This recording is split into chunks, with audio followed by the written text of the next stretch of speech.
Mister Kumaraswamy, ನಾನು ತಿಹಾರ್ ಜೈಲು ನೋಡಾಯ್ತು, ನಿನ್ನ ಕೇಸ್ಗಳು ನೋಡಾಯ್ತು, ನನ್ನ ಕುಟುಂಬದ ಮೇಲೆ ಹಾಕಿದ್ದಂತ ಕೇಸ್ಗಳು ಕೂಡ ನೋಡಾಯ್ತು. ಇದಾದ ಮೇಲೆ ಜನ ಈ ಡಿ ಕೆ ಶಿವಕುಮಾರ್ ನಾಯಕತ್ವಕ್ಕೆ 136 ಸೀಟು ಕೊಟ್ಟು ಈ ರಾಜ್ಯದ ಜನತೆಗೆ ಶಾಸನ ಅಧಿಕಾರವನ್ನು ಕೊಟ್ಟಿದ್ದಾರೆ.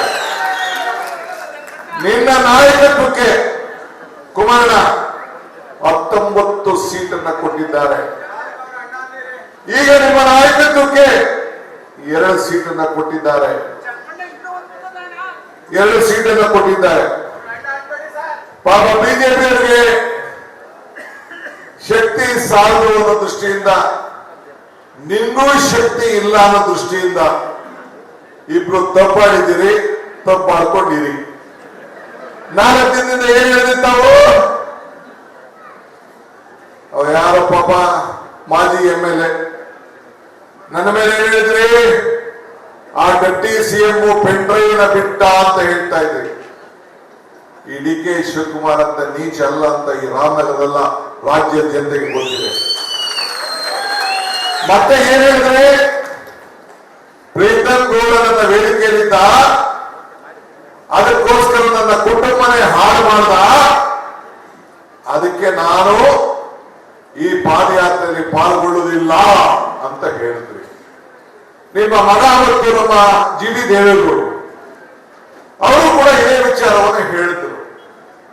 ನೀವು ಹೇಳಿದ್ರಿ, ನನಗೂ ಪ್ರಜ್ವಲ್ ರೇವಣ್ಣಗೂ ಸಂಬಂಧ ಇಲ್ಲ, ನನಗೂ ರೇವಣ್ಣ ಕುಟುಂಬಕ್ಕೂ ಸಂಬಂಧ ಇಲ್ಲ, ಅವ್ರ ಕುಟುಂಬನೇ ಬೇರೆ, ನಿಮ್ಮ ಕುಟುಂಬ ಬೇರೆ. ಹೇಳಿದ್ರು ಇಲ್ಲೋ? ಹೇಳಿದ್ರು. ಹೇಳಿದ್ರು. ಈಗ ಎಲ್ಲೋಯ್ತು ಆ ಕೆರೆ? ನಿಮ್ಮನ್ನು ನಾನು ಬೇರೆ ಮಾಡೋದು ನಂಗೆ ಇಷ್ಟ ಇಲ್ಲ, ನೀವು ಒಗ್ಗಟ್ಟಾಗಿರಬೇಕು. ಆದ್ರೆ ಬಿಜೆಪಿಯ ನಾಯಕರುಗಳು ನಾನು ಕೇಳಲಿಕ್ಕೆ ನಾನು ಬಯಸ್ತಾ ಇದ್ದೀನಿ. ಇವತ್ತು ಉತ್ತರವನ್ನ ಕೊಡಬೇಕು ಅಂತ ಬಿಜೆಪಿ ನಾಯಕರು ಹೇಳಲಿಕ್ಕೆ ನಾನು ಬಯಸ್ತಾ ಇದ್ದೀನಿ. ಯಾಕೆ DK HDK ಏನು ಚರ್ಚೆ ಮಾಡಿದ್ದಾರೆ, ಏನು ಪ್ರೀತಮ್ ಗೌಡ ಏನು ಪೆಂಡ್ರೈವ್ ವಿಚಾರ ಮಾತಾಡಿದ್ದಾರೆ, ಅದನ್ನು ಯಾಕೆ ನೀವು ಚರ್ಚೆ ಮಾಡ್ತಾ ಇಲ್ಲ? ಯಾಕೆ ಈ ರಾಜ್ಯದ ಪ್ರಧಾನಮಂತ್ರಿಗಳು ರಾಷ್ಟ್ರದ ಪ್ರಧಾನಮಂತ್ರಿಗಳು ಮಾತಾಡೋದು ಪೆಂಡ್ರೈವ್ ಬಗ್ಗೆ, ಹೆಣ್ಣು ಮಕ್ಕಳಿಗೆ ರಕ್ಷಣೆ ಕೊಡೋ ಬಗ್ಗೆ ಮಾತಾಡೋದು? ಬಿಜೆಪಿ ನಾಯಕರನ್ನ ಯಾಕೆ ಬಾಯಿ ಮುಚ್ಕೊಂಡಿದ್ದೀರಿ? ಈಗ ಯಾಕೆ ಬಾಯಿ ಮುಚ್ಕೊಂಡಿದ್ದೀರಿ? ನಿಮ್ಮ ಪಾದಯಾತ್ರೆಯಲ್ಲಿ ಬಂದಂತ ದೃಶ್ಯಗಳು, ಘಟನೆಗಳು ಎಲ್ಲ ಕೂಡ ಬಿಚ್ಚಿ ಬಿಚ್ಚಿ ಬಿಚ್ಚಿ ಚರ್ಚೆ ಮಾಡಿ ಈ ರಾಜ್ಯದ ಜನತೆಗೆ ಹೇಳಬೇಕು ಅಂತೇಳಿ ನಾನು ಜನತಾದಳ ಮತ್ತು ಬಿಜೆಪಿಯವರು ಇಬ್ಬರು ಕೂಡ ನಮ್ರತೆಯಿಂದ ಮನವಿಯನ್ನು ನಾನು ಮಾಡ್ತಾ ಇದ್ದೇನೆ.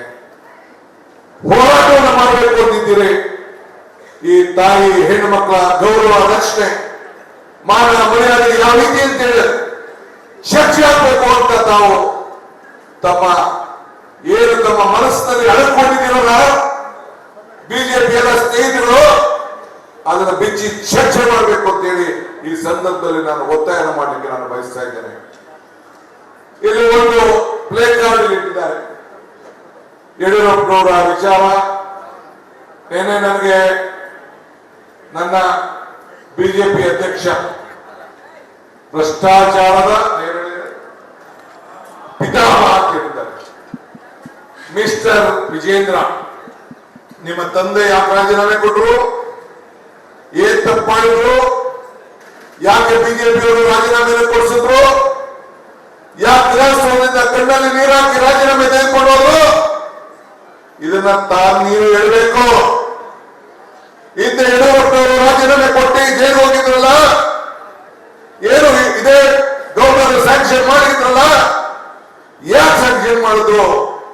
ಯಾರು ಯಡಿಯೂರಪ್ಪನವರು ಜೈಲಿಗೆ ಹೋಗೋಕೆ, ಯಾರು ಯಡಿಯೂರಪ್ಪನವರು ಜೈಲಿಗೆ ಹೋಗೋಕ್ಕೆ ಕಾರಣಕರ್ತರಾದಂತ ಜನತಾದಳದವರು? ಅದಕ್ಕೂ ಕೂಡ ನೀವು ಉತ್ತರವನ್ನು ಕೊಡಬೇಕು. ಬಿಜೆಪಿಯವರು ಪಾದಯಾತ್ರೆ ಮಾಡೋದಲ್ಲ. ಇನ್ನೊಂದು ಪ್ರಶ್ನೆ ಕೇಳಲಿಕ್ಕೆ ನಾನು ಬಯಸ್ತಾ ಇದ್ದೇನೆ ನಮ್ಮ ಬಿಜೆಪಿಯ ಸ್ನೇಹಿತರಿಗೆ. ಬಿಜೆಪಿ ಎಲೆಕ್ಷನ್ ಮುಂಚಿತವಾಗಿ, ನಮ್ಮ ಎಲೆಕ್ಷನ್ ಅಸೆಂಬ್ಲಿ ಮುಂಚಿತವಾಗಿ ಮಾಜಿ ಪ್ರಧಾನಿ ದೇವೇಗೌಡರ ಕುಟುಂಬದ ಭೂಕಬಳಿಗೆ ಪಕ್ಷಿ ನೋಟ ಅಂತ ಹೇಳಿ ನಮ್ಮ ಬಿಜೆಪಿಯ ಸ್ನೇಹಿತರು ಪ್ರಕಟಣೆ ಭಾರತೀಯ ಜನತಾ ಪಾರ್ಟಿ ಮೈಸೂರು ಘಟಕ. ಇದೇ ಮೂಡಾದಲ್ಲಿ ಮಾಡುವಂತ ಎಲ್ಲ ಸೈಟ್ಗಳನ್ನ ಯಾರು ಏನೇನು ಅರ್ಜಿ ಹಾಕಿದ್ದಾರೆ ಅಂತ ಕುಮಾರಣ್ಣನ ಅರ್ಜಿ ಸಮೇತ ಪ್ರಿಂಟ್ ಮಾಡಿದ್ದಾರೆ. ಇದಕ್ಕೆ ಉತ್ತರ ಕೊಡ್ತೀರಾ ಯಡಿಯೂರಪ್ಪನವರೇ? ಅಶೋಕಣ್ಣ ಇದಕ್ಕೆ ಉತ್ತರ ಕೊಡ್ಬೇಕಲ್ಲಪ್ಪ. ಸಿಟಿವಿ ಉತ್ತರ ಕೊಡ್ಬೇಕಲ್ಲಪ್ಪ ಇದಕ್ಕೆ. ನಾರಾಯಣ ಸ್ವಾಮಿ, ನಿಮ್ಮ ಪಕ್ಷ ಏನು ನೀವು ಪ್ರಕಟಣೆ ಮಾಡಿದ್ದೀರಿ, ಇದು ಏನು ಅಂತ ಸ್ವಲ್ಪ ವಿರೋಧನ ಬಿಚ್ಚಿರ್ಬೇಕಲ್ಲ. ಸಿದ್ದರಾಮಯ್ಯ ವಿಚಾರದಲ್ಲಿ, ಅವರ ಧರ್ಮಪತ್ನಿ ವಿಚಾರದಲ್ಲಿ, ಅವರ ಸೋದರ ಕೊಟ್ಟಂತ ಅರ್ಶನ ಕುಂಕುಮದ ಜಮೀನು ವಿಚಾರದಲ್ಲಿ ಏನು ಅಕ್ರಮ ಏನಾದ್ರು ನಡೆದಿದ್ಯಾ? ಸರ್ಕಾರಿ ಜಮೀನು ಹೋಗಿದ್ರ? ಅಕ್ರಮವಾಗಿ ಮಂಜೂರಾತಿಯನ್ನು ಮಾಡ್ಕೊಂಡಿದ್ರ? ತನ್ನ ಜಮೀನನ್ನ ಬೋಡಾರವರು ಅಕ್ರಮವಾಗಿ ಪಡ್ಕೊಂಡಕ್ಕೆ ಒಂದಷ್ಟು ಸೈಟ್ ಅನ್ನ ಪಡ್ಕೊಂಡಿದ್ದಾರೆ. ತಪ್ಪೇನಿದೆ? ನಮ್ಮ ಜಮೀನಿಗೆ ಆಸ್ತಿ ಹೋದ್ರೆ, ನಿಮ್ಮ ಆಸ್ತಿ ಮೈಸೂರು ಬೆಂಗಳೂರಿಗೆ ಹೋದ್ರೆ ನಿಮ್ಗೆ ಪರಿಹಾರವನ್ನು ಕೊಟ್ಟಿದ್ದಾರೆ. ನಮ್ಮ ಕನಕಪುರದಲ್ಲಿ ಜಮೀನಿಗೆ ಎಲ್ಲ ಒಡೆದಾಕ್ಬಿಟ್ಟು ಅವ್ರಿಗೆಲ್ಲ ಪರಿಹಾರ ಸೈಟ್ ಕೊಟ್ಟಿದ್ದೇವೆ. ಹಂಗೆ ಸೈಟ್ ಎಲ್ಲ ಕೊಟ್ಟಿದ್ದಾರೆ. ಎಷ್ಟೆಷ್ಟು ಜಾಗ ಹೋಯ್ತು ಅಷ್ಟು ನಾವು ಕೊಟ್ಟಿದ್ದೇವೆ, ಆಲ್ಟ್ರೇಟ್ ಕೊಟ್ಟಿದ್ದೇವೆ, ಆಲ್ಟ್ರೇಟ್ ಅನ್ನು ಕೊಟ್ಟಿದ್ದಾರೆ. ಏನವ್ರು ಮಾಡಿರೋಂಥ ತಪ್ಪು? ನೀವೇ ಅಧಿಕಾರದಲ್ಲಿದ್ದಾಗ, ನಿಮ್ಮ ಸರ್ಕಾರ ಅಧಿಕಾರದಲ್ಲಿದ್ದಾಗ, ಬೊಮ್ಮಾಯಿ ರಾಜ್ಯದ ಮುಖ್ಯಮಂತ್ರಿ ಆಗಿದ್ದಾಗ ನೀವು ಸೈಟ್ ಕೊಟ್ಬಿಟ್ಟು, ಬೈತಿ ಬಸವರಾಜು ಮಂತ್ರಿ ಆಗಿದ್ದಾಗ ಸೈಟ್ ಕೊಟ್ಬಿಟ್ಟು, ಈಗೇನ್ ಬೈತಿ ಸುರೇಶ್ ಕೊಟ್ಟಿದ್ರ? ಯಡಿಯೂರಪ್ಪನವ್ರು ಸೈನ್ ಹಾಕಿದ್ರ? ಇಲ್ಲ ಸಿದ್ದರಾಮಯ್ಯ ಸೈನ್ ಹಾಕಿದ್ರ? ಬೊಮ್ಮಾಯಿನವರ ಮುಖ್ಯಮಂತ್ರಿ ಇದ್ದಂತ ಸಂದರ್ಭದಲ್ಲಿ ಬೈತಿ ಬಸವರಾಜು ಯೂನಿಯನ್ ಮಿನಿಸ್ಟರ್ ಆಗಿದ್ದಂತ ಸಂದರ್ಭದಲ್ಲಿ, ಬಿಜೆಪಿ ಮೂಲ ಚೇರ್ಮನ್ ಆಗಿದ್ದಂತ ಸಂದರ್ಭದಲ್ಲಿ ರೆಸಲ್ಯೂಷನ್ ಮಾಡಿ 50-50 ಕೊಡಬೇಕು ಅಂತ ತೀರ್ಮಾನ ಮಾಡಿ ಕೊಟ್ಟಿದ್ದಾರೆ. ಏನ್ ತಪ್ಪು ಮಾಡಿದ್ದಾರೆ?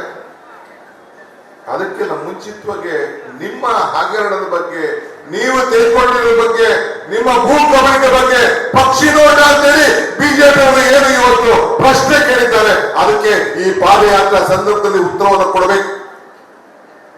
ಕುಮಾರಣ್ಣ ಹೇಳಿದ್ದಾರೆ ಇವತ್ತೆಲ್ಲೋ, ನಾನು ಡಿಕೆಗೆ ನಾಳೆ ಕೊಡ್ತೀನಿ ಉತ್ತರ ಅಂತ. ಬಹಳ ಸ್ವಾಗತದಿಂದ, ನಮ್ರತೆಯಿಂದ ನಾನು ಕಾಯ್ಕೊಂಡಿದ್ದೇನೆ. ಹೇಳಬೇಕು ಫಸ್ಟ್ ನಿಂದ ಬಾಲಕೃಷ್ಣೇಗೌಡ ಬಿಟ್ಟಿಗೆ ಹೇಳ್ಬೇಕು. ಎಷ್ಟಿತ್ತು ಅಧಿಕಾರಿಗೆ, ಎಷ್ಟಿದೆ, ಈಗ ಎಷ್ಟಾಗಿದೆ, ಒಂದೊಂದು ದಿನ ಒಬ್ಬೊಬ್ಬರು ಹೇಳ್ಬೇಕು. ಒಂದೊಂದು ದಿನ ಒಬ್ಬೊಬ್ಬರು ಹೇಳ್ಬೇಕು. ನೀವು ಎಷ್ಟು ಅಧಿಕಾರಿ ಇದ್ದಂತ ಸಂದರ್ಭದಲ್ಲಿ ಎಷ್ಟಿತ್ತು, ಈಗ ಎಷ್ಟು 100 ಎಕರೆಗಳು ಬೆಂಗಳೂರಿನಲ್ಲಿದೆ. ಕೇಳ್ಕರೆ ಆಮೇಲೆ ಮಾತಾಡೋಣ. ಲಾಸ್ಟ್ ಅಲ್ಲಿ ಬೆಂಗಳೂರಿನಲ್ಲಿ airport, Chikkuppi, Doddakuppi, Kanakapura road, Nelamangala road, ಅಲ್ಲಿ ದೇವರಲ್ಲಿ, ಇಲ್ಲಿ ಕುಂಬಳಗೋಡು ಪಕ್ಕ ಎಲ್ಲ ಎಷ್ಟೆಷ್ಟಿದೆ ಅಂತ ಹೇಳಿ ಮಾತಾಡಬೇಕು. ಹೆಂಗ್ ಬಂತು, ಏನಾಯ್ತು, ಎಷ್ಟು ತೆಗೆದುಕೊಂಡ್ರು, ಮೂಲ ದಾಖಲೆ ಎಷ್ಟಿದೆ, ಎಷ್ಟು ಸುಟ್ಟೋಗಿದೆ, ಎಷ್ಟು ಬೆಳ್ಕೊಂಡಿದೆ ಅಂತ ಹೇಳ್ಬೇಕು. ನಾನು ಮೈನಿಂಗ್ ವಿಚಾರಕ್ಕೆ ನಾನು ಮಾತಾಡಕ್ ಹೋಗುದಿಲ್ಲ. ಲೋಕಾಯುಕ್ತ ಎನ್ಕ್ವೈರಿ ಬಗ್ಗೆ ನಾನು ಮಾತಾಡಕ್ ಹೋಗುದಿಲ್ಲ. ಗೌರವ ಫೈಲ್ ಬಗ್ಗೆ ನಾನು ಮಾತಾಡಕ್ ಹೋಗುದಿಲ್ಲ. ಸದ್ಯಕ್ಕೆ ಮಾತಾಡಕ್ ಹೋಗುದಿಲ್ಲ. ಇಷ್ಟಕ್ಕೆ ನಾಳೆ ತಾವು ಉತ್ತರವನ್ನು ಕೊಡಿ. ಜನತೆ ಕೊಡ್ಬೇಕು, ಇದು ನನಗಲ್ಲ, ಈ ರಾಜ್ಯದ ಜನತೆ ಕೊಡ್ಬೇಕು. ಬಿಜೆಪಿ ಸ್ವಾಮಿ ಅವರು ಶಾಸಕರಾಗಿದ್ದಂತ ಬಿಜೆಪಿ ಮಾಜಿ ಮಂತ್ರಿಗಳು ಅವರು ಕೂಡ ವಿಧಾನ ಪರಿಷತ್ನಲ್ಲಿ ಪ್ರಶ್ನೆ ಕೇಳಿದ್ರು. ಆ ದಾಖಲೆಯನ್ನು ತಿಳಿದ ರೇವಣ್ಣವ್ರಿಗೆ ಕೊಟ್ಟರು. ನನಗೆ ಇಲ್ಲೂ ಕೂಡ ಇದೆ. ನಾನು ಯಾಕೆ ಇವನ್ನೆಲ್ಲ ನಾನು ಮಾತಾಡ್ತಾ ಇದ್ದೀನಿ ಅಂತಂದ್ರೆ, ನೀನು ಗ್ಲಾಸ್ ಹೌಸ್ ಅಲ್ಲಿದ್ದೀರಿ. ಬಿಜೆಪಿ ಅವರು ಎಲ್ಲ ಬ್ರಹ್ಮಾಂಡ ಭ್ರಷ್ಟಾಚಾರಕ್ಕೆ ಪಿತಾಮಹ ಬಿಜೆಪಿಯವರೇ ಹೊರತು ಈ ಕಾಂಗ್ರೆಸ್ ಪಾರ್ಟಿ ಅಲ್ಲ ಅನ್ನೋ ಮಾತನ್ನ ಈ ಸಂದರ್ಭ ಹೇಳಲಿಕ್ಕೆ ನಾನು ಬಯಸ್ತಾ ಇದ್ದೇನೆ. ಇವತ್ತು PSI ಸ್ಕ್ಯಾಮ್ ಬೋರ್ಡ್ ಇದೆ. ಬೋರ್ಡ್ ಯಾಕೆ PSI ಈಗ ಹೋಮ್ ಮಿನಿಸ್ಟರ್ ಯಾರಿದ್ರು, ಚೀಫ್ ಮಿನಿಸ್ಟರ್ ಯಾರಿದ್ರು, ನಡೆದಿದ್ದೀಯಾ ತಾನೆ, ಕ್ಯಾನ್ಸಲ್ ಆಗಿದ್ದೀಯಾ ತಾನೆ. ಪಾಪ ಎಲ್ಲ ನೌಕರು, ನಮ್ಮ ಜಿಲ್ಲೆಯವರು 3 ಜನ ಪಾಪ ಆಸ್ತಿ ಮಾರ್ಕೊಂಡ್ಬಿಟ್ಟಿದ್ರು. ನಮ್ಮ ಮಗಳಿರು 3 ಜನ ಆಸ್ತಿ ಪಾಪ ಮಾರ್ಕೊಂಡ್ಬಿಟ್ಟಿದ್ರು. ಅವ್ರದ್ದು ಕೆಲಸ ಹೋಯ್ತು ಎಲ್ಲ. ಅಶೋಕ್ ನಾರಾಯಣ ಡಿಸ್ಟ್ರಿಕ್ಟ್ ಮಿನಿಸ್ಟ್ರು, ಗಂಡು ಪಾಪ, ಗಂಡು. ನಾವೆಲ್ಲ ಹೆಂಗಸರು, ಅವ್ರು ಗಂಡು. ಅವ್ರು ನಾನು ಇರ್ಲಿಲ್ಲ. ಅದನ್ನ ಕೇಳ್ತಾ ಇರುತ್ತೆ ನಮ್ ರವಿ ಸುರೇಶ್ ಎಲ್ಲ ಇದ್ರು ಗಂಡ್ರು ಅಂತ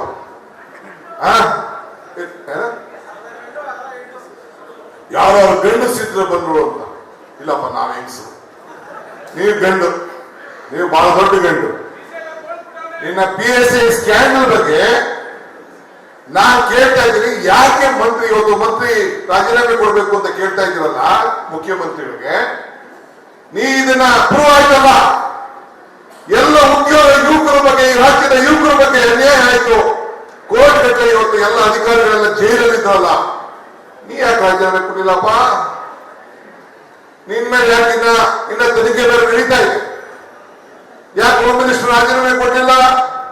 ಬೊಮ್ಮಾಯಿ ಯಾಕೆ ರಾಜೀನಾಮೆ ಕೊಡಲಿಲ್ಲ? ಏನು ಮುಖ್ಯಮಂತ್ರಿಗಳು ಯಡಿಯೂರಪ್ಪನವರು ಎಷ್ಟು 27-28 ಇದೆ ನಮ್ಮ ಹತ್ರ, ದಿನಕ್ಕೆ 3 ಕೊಡ್ತಾ ಇರೋದು. ನಾವು ಜಾಸ್ತಿ ಕೊಡ್ತೀವಿ, ಪ್ರಶ್ನೆ ಜಾಸ್ತಿ ಆಗುತ್ತದೆ ಊಟ, ಅದಕ್ಕೆ 3 ಪ್ರಶ್ನೆ ಕೇಳ್ತಾ ಇದೀವಿ. ಅದಕ್ಕೆ ನಮ್ಮ ಇವ್ರು ಹೇಳಿದ್ರು, ನಮ್ಮ MA ಪಾಟೀಲ್ ಮೀಡಿಯಾ ಸ್ವಲ್ಪ ಲೆಕ್ಕಾಚಾರ ಹಾಕಿ ಫಸ್ಟ್ ಕ್ಲಾಸ್ ಒಂದು ಪ್ರಶ್ನೆ ಕೇಳೋರು. ನಮ್ಮ ಜಮೀರ್ ಅವರು ಫಸ್ಟ್ ಕ್ಲಾಸ್ ಪ್ರಶ್ನೆ ಕೇಳ್ತಾ ಇದ್ದಾರೆ. ಹಂಗೆ ನಾನು 2 ಪ್ರಶ್ನೆ ನಾನು ಹಾಕ್ತಾ ಇರೋದು. ನಾನು ಯಾಕೆ ಈ ಮಾತು ಹೇಳ್ತಾ ಇದ್ದೀನಿ ಅಂದ್ರೆ, ಏನೆಲ್ಲರಿಗೂ ನಾನು ನವೆಂಬರ್-ಡಿಸೆಂಬರ್ಗೆ ಏನ್ ಸರ್ಕಾರನ ಪಟ್ಟಿ ಮಾಡಿಸ್ಬಿಡ್ತೀನಿ, ನಾಳೆ ಬಂದು ಕೂತ್ಕೊಬಿಡ್ತೀನಿ. ಏನಿದು ನಮ್ಮೂರಲ್ಲಿ ಮಾಡ್ತಾರೆ ಮಡಕೆ, ಏನ್ ಮಡಕೆನ ಈ ಸರ್ಕಾರ ಬಿದ್ದ ತಕ್ಷಣ ಹೊಡೆದೋಗ್ಬಿಡಕ್ಕೆ ಒಬ್ಬ MLA ನಿಮ್ ಕೈಲಿ ಅಲ್ಲಾಡ್ಸಕ್ ಆಗಲ್ಲ. ಸಿದ್ದರಾಮಯ್ಯ ನೇತೃತ್ವದ ಸರ್ಕಾರ, ಈ DK ಶಿವಕುಮಾರ್ ಮುಖಂಡದ ಪಕ್ಷದಲ್ಲಿರುವಂತಹ ಸರ್ಕಾರ ಏನು ಮಾಡ್ಲಿಕ್ಕೆ ನಿಮ್ ಕೈಲಿ ಸಾಧ್ಯ ಇಲ್ಲ. ನಿಮ್ಮ ಭ್ರಮೆ, ನಿಮ್ಮ ತಿರುಕಲ ಕಳಿಸಿದು ಅನ್ನೋ ಮಾತನ್ನ ಈ ಸಂದರ್ಭ ಹೇಳಲಿಕ್ಕೆ ನಾನು ಬಯಸ್ತಾ ಇದ್ದೇನೆ. ಕಾಂಗ್ರೆಸ್ ಪಕ್ಷ ಒಂದು ದೊಡ್ಡ ಇತಿಹಾಸ ಇದೆ. ಇವತ್ತು ಕಾಂಗ್ರೆಸ್ ಚರಿತ್ರೆ, ನಾನೇನು ಈ ವಿಚಾರವನ್ನು ಮಾತಾಡ್ತಾ ಇದ್ದೇನೆ, ನೀವು ನನಗುತ್ತರ ಕೊಡೋದು ಬೇಡ. ನಿಮ್ಮ ಬಸವರಾಜ್ ಯತ್ನಾಳ್, ಬಸವನಗೌಡ ಯತ್ನಾಳ್ ಅಂತ ನಮ್ಮ MB ಪಾಟೀಲ್ ಜಿಲ್ಲೆಯವರು, ಮಾಜಿ ಮಂತ್ರಿ, ಅವ್ರ ಪ್ರಶ್ನೆ ಕೇಳೋದಿಲ್ಲ. ಒಬ್ಬ ಮಂತ್ರಿ ಮುಖ್ಯಮಂತ್ರಿ ಮಾಡ್ಬೇಕಾದ್ರೆ ಇಷ್ಟು ಕೋಟಿ, ಕೋವಿಡ್ ಅಲ್ಲಿ 1,000 ಕೋಟಿ ಓದಿದ್ದಾರೆ ಅಂತ ಹೇಳಿದ್ರಲ್ಲ, ಅವ್ರಿಗೆ ಯಾಕೆ ಉತ್ತರ ಕೊಡ್ತಾರೆ ನೀವು?